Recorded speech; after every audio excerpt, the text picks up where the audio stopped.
Bismillahirrahmanirrahim. Assalamualaikum warahmatullahi wabarakatuh.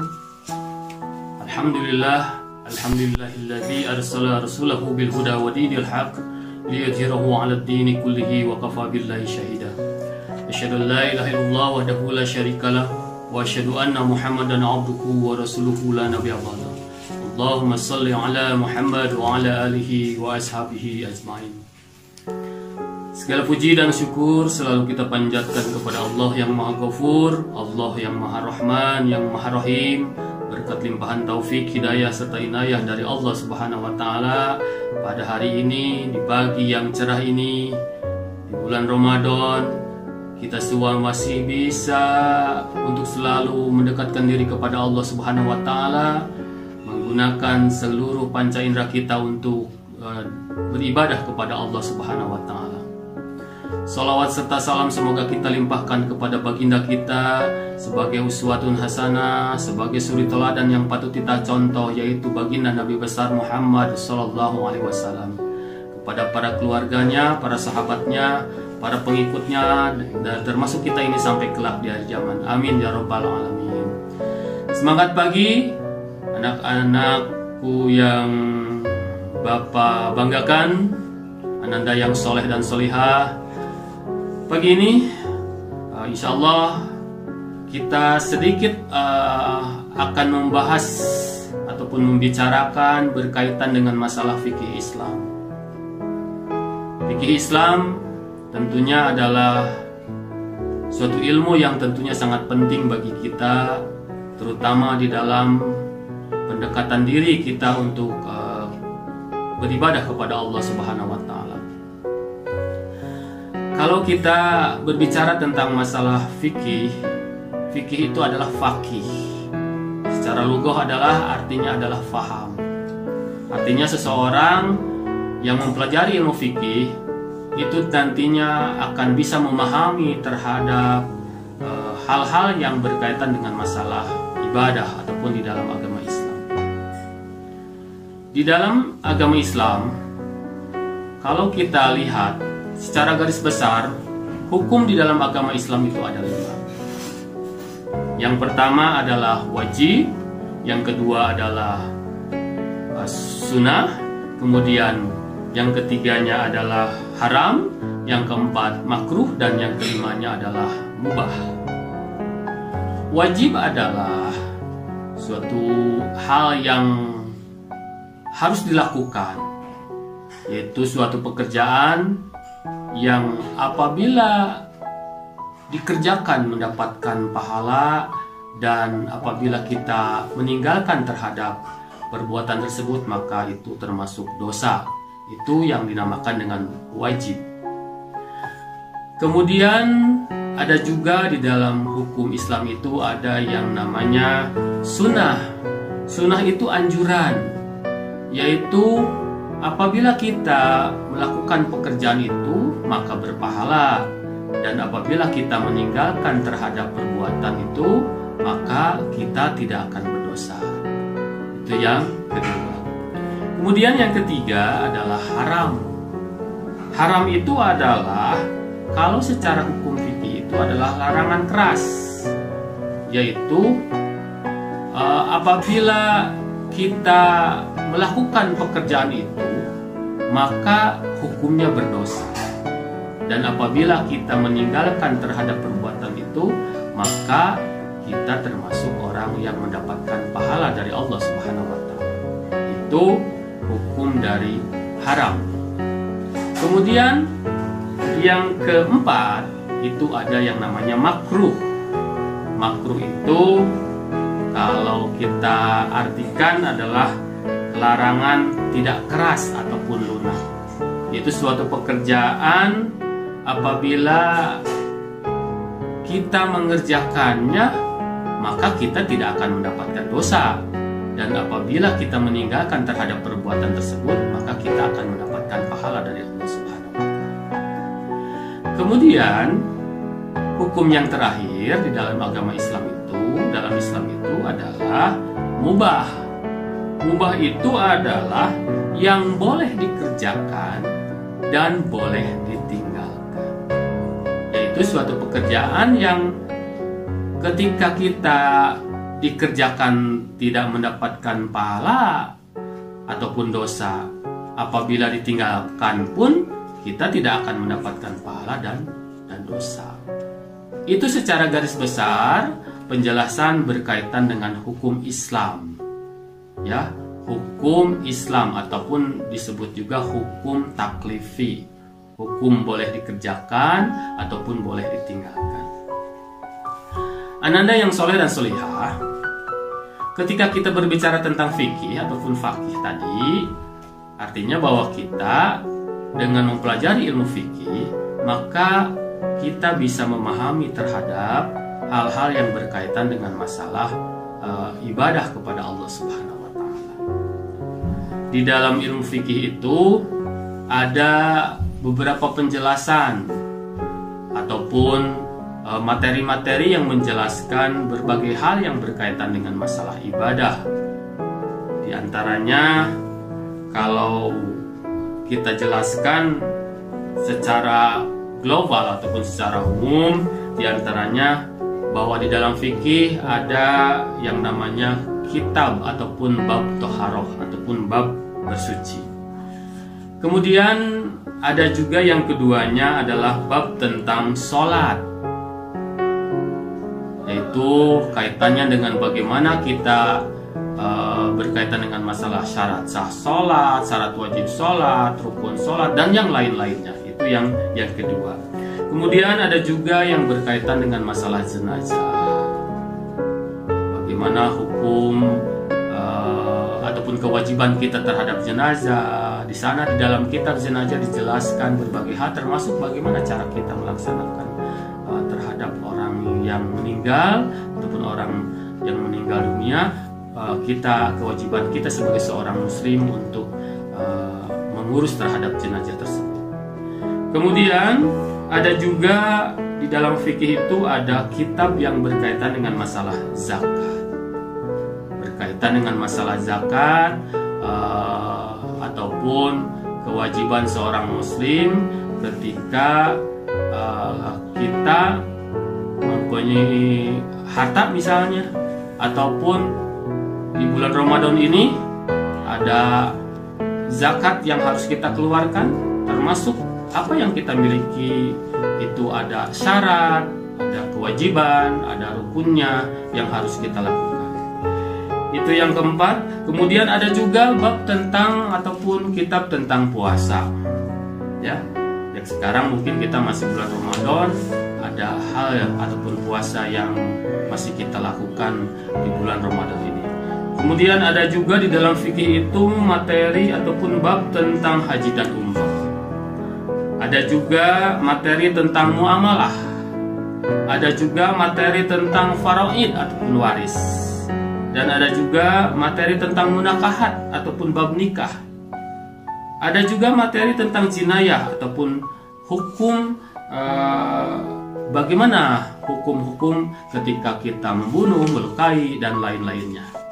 Itu sebagian besar dibahas di dalam ilmu fikih. Mungkin masih banyak ilmu-ilmu ataupun materi-materi yang berkaitan dengan masalah fikih, tetapi di sini hanya dijelaskan secara umum.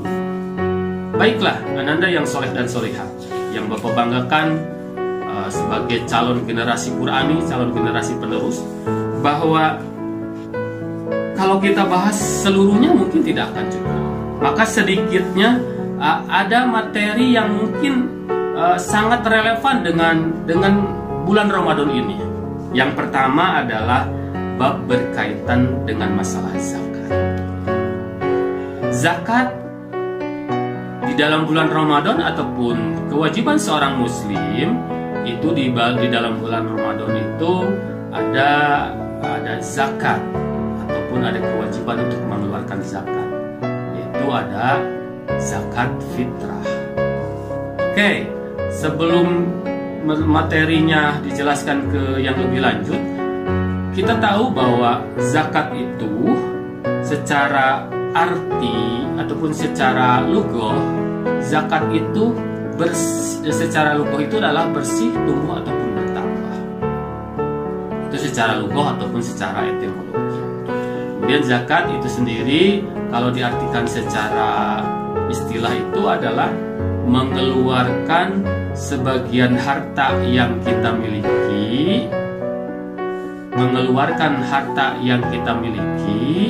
apabila harta tersebut telah mencapai nisab, ataupun apabila kita mempunyai kelebihan-kelebihan di dalam harta tersebut. Itu diantaranya secara umum pengertian dari zakat itu sendiri. Secara garis besar, zakat itu ada dua, yaitu pertama zakat fitrah ataupun zakat yang berkaitan dengan diri kita. Itu zakat fitrah itu adalah zakat untuk zakat diri sendiri. Kewajiban yang harus dikeluarkan tiap 1 tahun sekali, yang harus dikeluarkan oleh seorang muslim, itu namanya zakat fitrah. Besarannya berapa? Yaitu 2,5 kg makanan pokok ataupun beras, atau setara dengan 3,1 liter kalau diliterkan. Atau kalau mungkin untuk saat ini diuangkan berdasarkan makanan yang kita makan berasnya. Mungkin kalau di kota Bandung secara mayoritas ditetapkan mungkin ada yang menjumlahkan ataupun dengan besaran uang adalah 30.000. Itu zakat fitrah. Dan kewajiban zakat fitrah itu adalah wajib bagi setiap orang. Wajib bagi setiap orang muslim, mulai dari anak kecil, bayi, ataupun sampai orang dewasa. Itu kewajiban dari zakat fitrah. Kemudian ada juga zakat mal, yaitu zakat harta. Zakat yang harus dikeluarkan dari harta-harta yang kita miliki, baik yang ada di rumah ataupun di luar rumah. Misalnya zakat harta pertambangan, diantaranya adalah emas, perak, kemudian mutiara. Ya, itu zakat diantaranya adalah zakat pertambangan, yaitu zakat yang mesti dikeluarkan oleh kita dengan jumlah nisabnya ataupun nisabnya adalah, kalau menurut satu pendapat itu adalah 93,6 gram, atau ada juga yang mengatakan 85 gram. Yang harus dikeluarkan berapa? 2,5% dari harta yang kita miliki. Itu zakat pertambangan. Kemudian ada juga diantaranya zakat profesi, zakat penghasilan. Ya, kalau kita misalkan sudah mendapatkan pekerjaan, kemudian punya penghasilan, maka wajib dikeluarkan. Setelah dikeluarkan dengan kebutuhan-kebutuhan pokok di dalam kehidupan kita. Yang dikeluarkan berapa persen? 2,5% dari penghasilan kita. Nah, nisabnya berapa?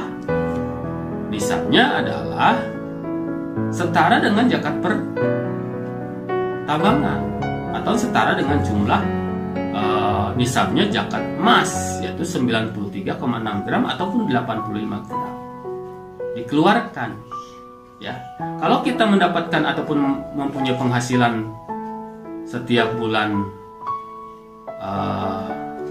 ada gaji, maka boleh kita mengeluarkannya tiap bulan ataupun mengeluarkannya tiap 1 tahun sekali. Itu diantara zakat.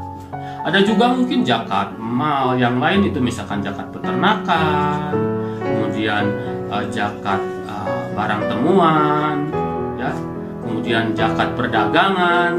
Ya, kalau kita misalkan usaha jual beli, maka tetap kita juga punya kewajiban untuk mengeluarkan adalah 2,5% dari kita berusaha ataupun berdagang. Dikeluarkannya kapan? Ya, setiap 1 tahun sekali. Ya, itu berkaitan dengan masalah zakat. Selanjutnya di dalam ilmu fikih itu sendiri ataupun di dalam materi ilmu fikih, ada juga kitab ataupun materi yang berkaitan dengan masalah puasa. Puasa, kalau di dalam bulan Ramadan itu ada kewajiban melaksanakan puasa wajib ataupun puasa Ramadan, sebagaimana yang dianjurkan ataupun diwajibkan berdasarkan salah satu dalilnya adalah di dalam Quran surat Al-Baqarah ayat 183 yang berbunyi, A'udzubillahi minasyaitonirrajim, Bismillahirrahmanirrahim, Ya ayyuhalladzina amanu kutiba alaikumusiyam kama kutiba alal ladzina min qablikum la'allakum tattaqun. Wahai orang-orang yang beriman, telah diwajibkan atas kamu berpuasa sebagaimana telah diwajibkan atas orang-orang sebelum kamu, la'allakum tattaqun, agar kamu sekalian menjadi orang yang bertakwa. Itu perintah kewajiban melaksanakan puasa di bulan Ramadan. Jadi kalau yang namanya hukum wajib, maka puasa harus dilakukan. Kalau kita meninggalkan, maka kita berdosa. Dan apabila misalkan kita tidak melakukannya, dengan kata lain ada halangan misalkan ataupun sakit, ataupun bagi seorang perempuan misalnya ada halangan haid, maka kewajibannya adalah mengganti ataupun mengqadha di hari yang lain. Ya. Kemudian di dalam puasa itu sendiri ada yang namanya puasa sunnah. Puasa sunnah itu diantaranya ada puasa Senin Kamis, ada puasa Nabi Daud, kemudian ada puasa hari Arafah tanggal 9 Zulhijjah, dan puasa sunnah-sunnah yang lainnya. Kalau puasa sunnah tentunya itu kaitannya dengan hukum Islam yang sudah dijelaskan sebelumnya, bahwa kalau yang namanya sunnah itu adalah anjuran apabila dikerjakan mendapatkan pahala, dan apabila kita meninggalkan tidak menjadikan dosa. Nah, begitu pula berkaitan dengan masalah puasa sunnah. Tetapi kalau memang kita mampu untuk melaksanakan puasa tersebut, apalagi seorang pelajar, pemuda, pemudi yang masih kuat, ya, maka kita dianjurkan untuk melaksanakan kebiasaan-kebiasaan yang dicontohkan oleh baginda Nabi besar Muhammad SAW. Contohnya adalah puasa Senin Kamis. Biasakan, karena Rasulullah juga membiasakan puasa tersebut. Contoh yang lain adalah puasa hari Arafah 9 Zulhijjah, ya. Ketika menjelang tanggal 10 Zulhijjah, di mana orang-orang yang sedang melakukan haji itu, maka mereka melakukan wukuf. Nah, bagi yang tidak melakukan haji, maka kita dianjurkan untuk melaksanakan puasa hari Arafah 9 Zulhijjah. Itu penjelasan berkaitan dengan sekilas berkaitan dengan masalah materi berkaitan dengan masalah puasa. Mudah-mudahan walaupun sedikit materi yang dijelaskan oleh Bapak, mudah-mudahan Ananda yang soleh dan solehah bisa mengambil hikmahnya, bisa mengambil materinya, dan bisa menjadikan suatu contoh untuk kita lebih giroh, lebih semangat lagi untuk mengkaji dan mengkaji berkaitan dengan masalah fikih itu sendiri. Kalau kita sudah paham terhadap berbagai hal yang berkaitan dengan fikih, termasuk di dalam hal berkaitan dengan masalah tata cara sholat, bacaan sholat, gerakan sholat, dan yang lain-lainnya, maka kalau kita sudah paham terhadap ilmu fikihnya, maka insya Allah kita akan bisa mempunyai keteguhan hati untuk istiqomah di dalam ibadah kepada Allah Subhanahu wa Ta'ala. Itu saja yang Bapak sampaikan. Sekali lagi mudah-mudahan bisa bermanfaat, khususnya bagi Bapak sendiri dan umumnya bagi Ananda yang soleh dan solihah, dan bagi yang mendengarkan apa yang Bapak sampaikan. Mudah-mudahan ini semua sekali lagi bisa menjadikan kita lebih semangat lagi untuk mengkaji dan mengkaji terhadap agama Islam. Demikian, marilah kita tutup dengan doa penutup majelis. Subhanakallahumma wa bihamdika asyhadu an la ilaha illa anta astaghfiruka wa atubu ilaik. Billahi sabilil haq. Wassalamualaikum warahmatullahi wabarakatuh.